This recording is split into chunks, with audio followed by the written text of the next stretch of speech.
Bismillahirrahmanirrahim. Assalamualaikum warahmatullahi wabarakatuh. Hamdan wa salaman wa ba'du.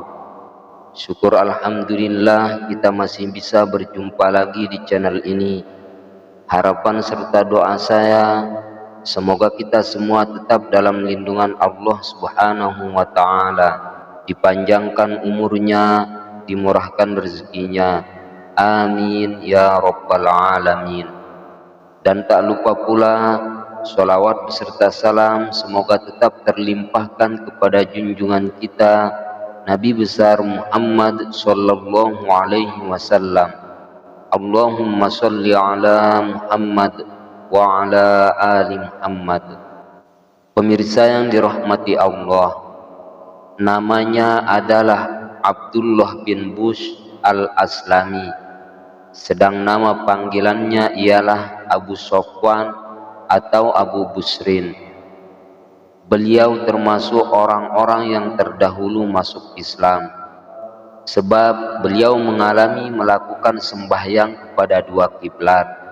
Mula-mula pertama kiblat pada masa itu adalah Baitul Maqdis, dan kedua barulah berkiblat ke Ka'bah di Makkah. Maka sudah barang tentu beliau dapat mengikuti jejak baginda Rasulullah sallallahu alaihi wasallam kemanapun beliau berada, baik dalam kota maupun di luar kota, baik dalam keadaan damai maupun dalam keadaan berperang. Beliau dikatakan oleh Hafiz Ibnu Hajar adalah seorang sahabat kecil, yakni dikarenakan beliau masih kanak-kanak. Ia dan orang tuanya adalah sahabat Rasulullah sallallahu alaihi wasallam. Ibnu Asir pula menerangkan bahwa beliau adalah sahabat Nabi sallallahu alaihi wasallam. Begitu juga kedua ibu bapaknya, juga saudara laki-lakinya bernama Atiyah dan saudara perempuannya bernama Su'amma. Kesemuanya itu masuk dalam golongan sahabat. Dan ciri-ciri daripada beliau adalah mempunyai semacam tahi lalat besar pada bagian mukanya. Beliau mendapat kehormatan dari Nabi sallallahu alaihi wasallam dengan doa. Ketika pada suatu hari Nabi sallallahu alaihi wasallam meletakkan tangannya yang mulia itu ke atas kepala Abdullah ini, lalu mendoakannya. Kemudian beliau bersabda, anak ini akan hidup panjang usianya sampai 1 abad. Dan sambungnya lagi, ia tidak akan meninggal sehingga hilang terlebih dahulu tahi lalat dari bagian mukanya.